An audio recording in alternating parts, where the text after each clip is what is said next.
This is In the Black with T. Dallas Smith. Conversations with trailblazers, glass ceiling breakers, and champions for change who inspire and cultivate leaders every day.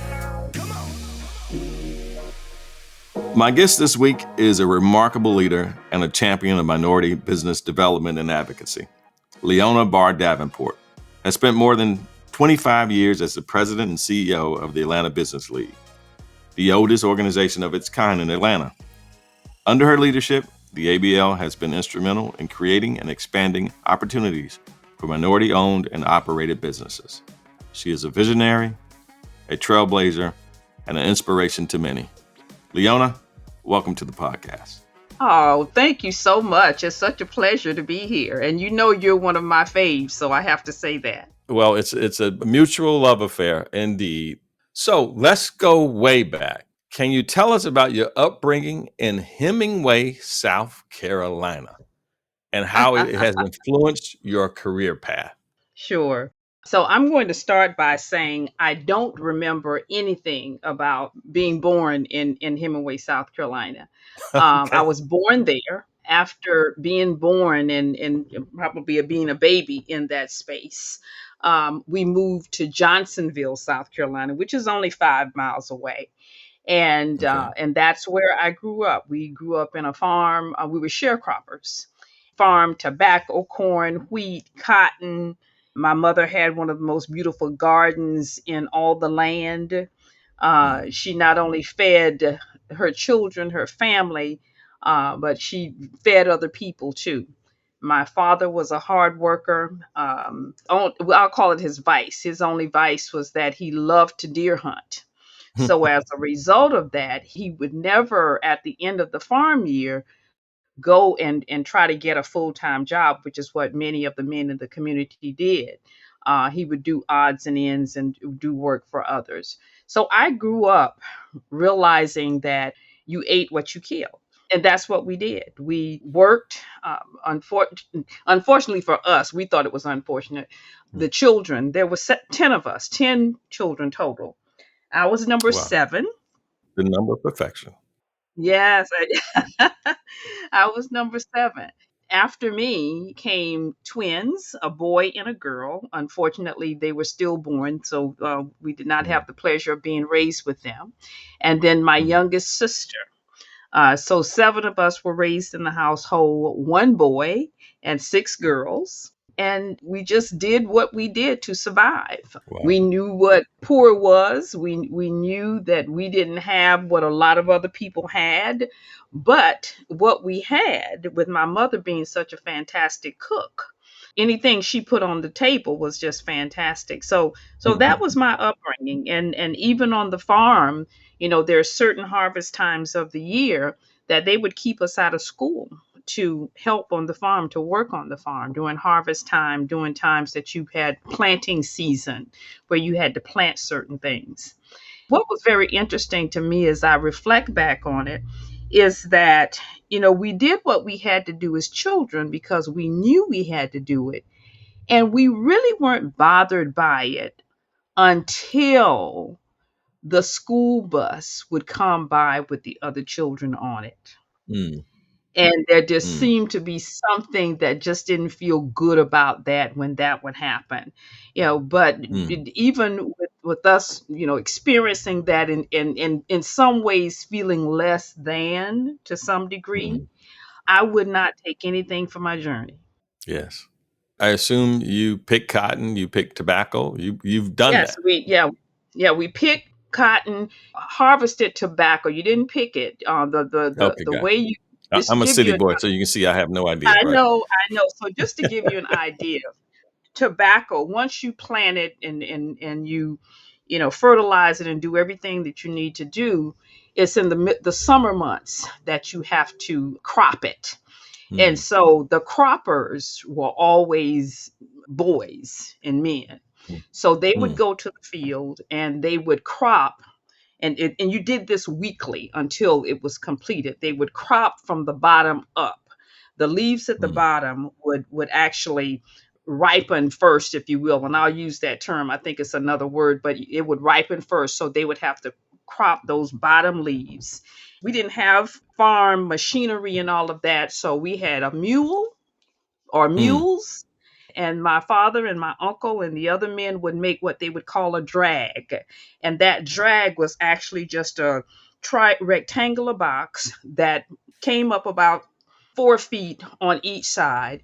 And as the men cropped, they would put later the tobacco inside the drag. Then once that Mm. drag was filled, they would bring it to the barn where they had the women, for the most part, who would string the tobacco.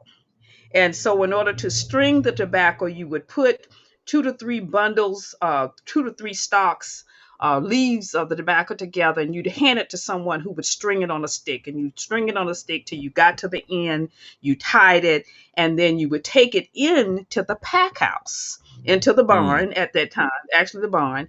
And there were normally 2 men in there who would hang it.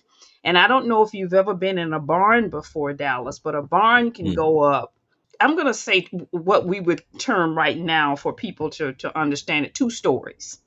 And so Mm. you would hang those sticks that had been strung, and you would hang them on the bottom or hand them to someone, and you would fill up the bottom. And once you filled up the bottom and hanging them on these poles that had been perfectly built so Mm. that the sticks would sit right. And then the men would get up, 2 of them would climb up into the barn, they would straddle those logs, if you will, and Mm. one person would hand that person those sticks that had been strung with the tobacco, and they'd hang it all the way up to the top of the barn. Mm. And you would do that until you fill the barn, and then they would cure the tobacco. It Wow. was amazing as I think back on it, Yeah. thinking who came up with this. And you would cure the tobacco, and once it was Wow. cured, we would then have to go unload the barn and then take it to what we call the pack house. And in the pack house, you would separate the perfectly cured tobacco from those that weren't cured so well. There were typically 3 different sets of Grades. leaves. Okay. Grades, that's the word. That's the word. Mm. And of course, Mm. the ones that were cured perfectly, you would get the most money for that when you go to the market to sell it. Now, the Wow. interesting thing about us is that the people that own the land, they didn't work in the field at all. We did all of the work, literally. And Mm. they were not concerned at all until it was time to go to market. And so when you will go to market and you're getting paid for your tobacco, the way it would work is that typically if you had no debt with them at the end of that time, they would split the proceeds. But if they had loaned you any money in off Mm. season, then the expenses would come out first, and Mm. then what was left was split. Now, if for Mm. some reason the crops weren't good that year, you could literally walk away with nothing. Mm. Seems like that Yeah, became really the whole issue with being a sharecropper. It's like you could never really exactly. get out of this situation. So You let me you, ask you you this, Leona. could. So these lessons that you've learned coming up through this, how has that served you now being in the business world that you've been in for so long? It's very interesting. I think it has served me in that excuses. I'm not unsympathetic, but when I hear people complain about certain things, I'm not so sympathetic because I know from whence we came and where others have Yes. come from. The other thing that it did was it helped to build the foundation. I mean, it is who I am. Watching Mm. my mother get up every day and cook biscuits, Mm. get breakfast ready so that everybody could eat something. She would milk the cow Mm. every day. She would bring that milk back home. And there's this entire process that I won't go through, but this whole process of bringing the milk back, straining it to make sure that there was no debris in it, putting it in the refrigerator, allowing the cream to rise to the top. A lot of people don't know where that comes from. But when you put the milk in the refrigerator and you leave it in there for a few days, then this film forms across the top. And then what she would do, and this is how everybody did it that knew how to do it, you have this large jar and you would skim that cream off of the top and put it in that jar. And you would do that every day for like a week. And Mm. then once it got to a certain point, my mother would pour water in it and then you would just shake it, and you started shaking it, and she probably put some salt and some other things in it, and you just kept shaking that jar, and eventually you started seeing something yellow, and that's where the butter came from. Wow. Wow. So Wow. Wow. when I think in terms of just some of those basic things that I Yeah. saw, that I experienced, my father, I can't remember my father ever saying, I don't feel like going to the fields today. I don't remember that. He Wow. did what he had to do, and we did what we had to do. My Yeah. sisters, I have two sisters that learned how to saw wood for the heater. And Mm. so when I think in terms of what we had to do to survive, Mm. it just puts everything in perspective for me. Yeah. Yes. Yes. And so I know that there are opportunities there for each and every one of us if we find ourselves or put ourselves in the right place and understand what we've learned, that everything that we learned growing up, everything that we experienced growing up would happen for a reason. Well, you opened up with you were talking about your father with the deer hunting, and knowing that you had to kill what you ate. And I've been in Mhm, commercial real estate mhm, now for 41 years, and I've been on mhm, straight commission that long, with mhm, the idea of, mhm. if I didn't kill it, I wasn't eating. So I get that 100%. Yes. Can you discuss your journey from being an assistant at the Atlanta Business League to becoming its president in 1998? I mean, take us Yes. on that journey. It was a wonderful journey, and I'll tell you how I got there. I worked for a company in Stone Mountain. The owner of that company was very good friends with John W. Cox. John Cox was the first Black executive at Delta Airlines.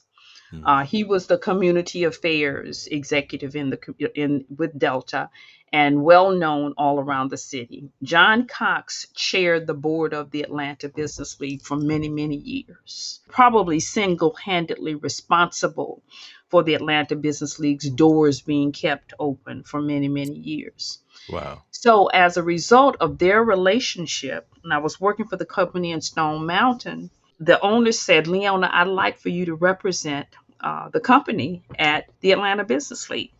So that was my introduction to the Atlanta Business League. I started attending the events, meeting people, meeting entrepreneurs, Black business owners, Black leaders as a result of that intro. And it was during that time that I met Ed Menifee. The late Ed Menifee became a mentor, a friend, a confidant. He ran the organization. His title was executive vice president. Mm. So I met him as a member. And then as when I left the company where I was in limbo, and he said, and he called me Miss Benedict. I'll share that with you. And the reason he called me Miss Benedict is that I was Miss Benedict College in Columbia, South Carolina, and he learned that Wow. one day from a classmate that he just happened to meet. And Wow. from that day forward, he never called me anything else except Miss Benedict.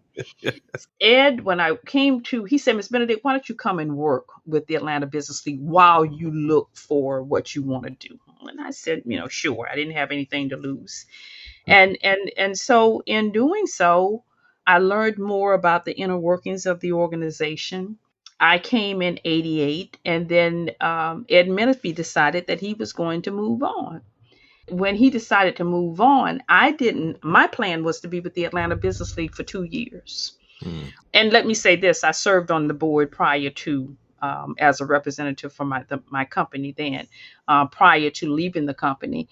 And Ed said, I'm going to move on. But because I had said that I'd only planned to be here for 2 years, I didn't even think about applying for the job because I had already made that decision.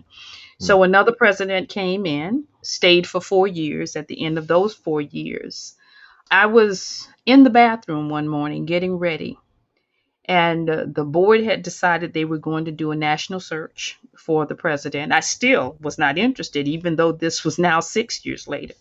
I had not wasn't interested.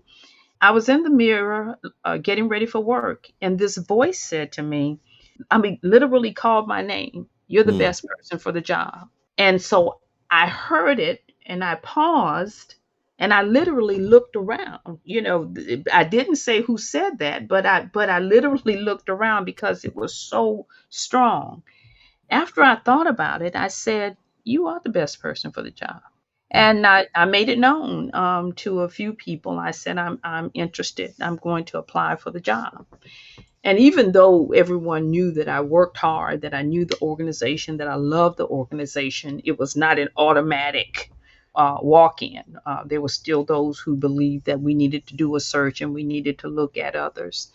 And I remember there being several people in the city who they made me acting president, who kept saying, Leon, I don't know why they're looking. You're the best person for the job. And I just kept hearing those words. Mm. And rather than me sharing with those individuals that everybody didn't feel that way, I would just say, oh, I'm sure they'll make a decision early next year. And I kept saying that because I didn't want to put any negative energy into Mhm. the universe. And I just kept saying it. That was my response each time someone said something to me. And in December of 97, I became president. It was great because I had people who were a part of the organization who went to bat for me, and I didn't even know it. Mm. There were folks who were writing letters and sending it to the chairman.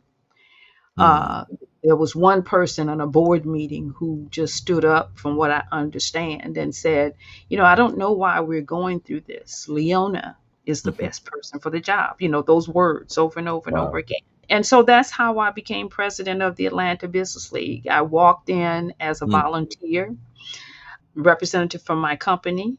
After joining as becoming a member in that respect, I was asked to serve on the board.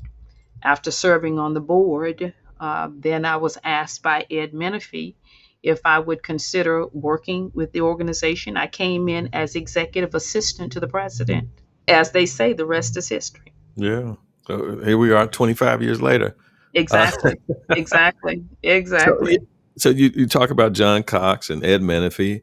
You have worked with some extraordinary leaders during your tenure. Who are some other standouts, and what are some of the lessons that you learned from these people? Absolutely. And let me say this about Ed Menifee. For those who might hear this and familiar with him, if you ask Ed any day of the week, any time of the day, how he was doing, his response was, "It's the best day of my life."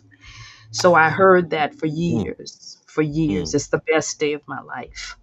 Mm. And John Cox stood out for me because he would challenge you. He would challenge you as an individual, as a person. And as we work to get more business opportunities for Black business owners, one of the statements he would always make is that we need to find somebody who's hungry. He Mm. said, because if they're hungry, they're going to do the work and they're going to put everything they have into it. He said Mm. that all the time. And then he Mm. would ask me questions, ask certain questions, and I would respond and I would respond, kept responding, even though I thought to myself, well, he knows the answer to that. Well, years later, it dawned on me. It wasn't that he didn't know the answer. He wanted to know if I did. Mm. And so Mm. that resonated with me. While he led the organization, he kept a very, very low profile. He was a protege to Herman Russell, Falco Ward, Mm. Herman Russell. They were Mm. they were they were Atlanta's Rat Pack. Yeah, indeed, the trio for sure. Exactly, exactly. But I worked with the late Thomas W. Dortch. My Yeah, heart still hurts when I think yeah. about him. Tommy was one of those people. He was a leader personified. Now, Mm. everybody didn't love him. Everybody was not going to love him because he walked the walk. He believed in what he believed, and if he invested in you, if he invested in a situation, you knew that he was going to deliver. Mm. And so that was who he was. Yeah. I've worked with currently Al Edwards. Al Yeah. Edwards, I met when he was in graduate school. Met him when he would come and carry boxes and assist during Atlanta Business League's meetings. And one of the greatest and best business people, engineers in Metro Atlanta. And I talk about him quite often. In fact, I refer to Absolutely. him as the Metro Atlanta mayor. Absolutely. He has done the best job in using business, public policy, and philanthropy to not only grow his business, but to help others grow their businesses and to invest in the youth and make a Mm. difference in the city. I mean, Yes. I can just, William Bill Clement, he Yes. is long since retired. Bill's company was the one many people don't know. His company was responsible for the electronic filing system with the IRS. But Mm. Bill was such a diplomat and he was such a polished leader, a learned leader, that he represented this organization well. In fact, he and Maynard Jackson, I believe, were first cousins. I've just had such an opportunity. Harriet Watkins, a C-suite executive who was at Georgia Power and then ended up Mm. being the president of the foundation at AGL Resources. In fact, I believe she was the first president of the foundation. Just fantastic Yeah. leaders. And I could go on and on and on. I Such a am rich because of yeah. all of them. Such a rich history for sure. And we have more to get to, but we have to stop here. Coming up in the second part of my talk with Leona Barr-Davenport, the president and CEO of the Atlanta Business League, Leona shares a beautiful story about the legendary Herman J. Russell. I think what was so powerful to me was that he saw you. Most people will know what I mean when I say that. When he was with you and he was around you, he saw you. This has been In the Black with T. Dallas Smith. To find out how you can change the dominant narrative in the commercial real estate industry and challenge the status quo to improve the lives of others, go to tdsintheblack.com. In the Black with T. Dallas Smith is a production of Forbes Books.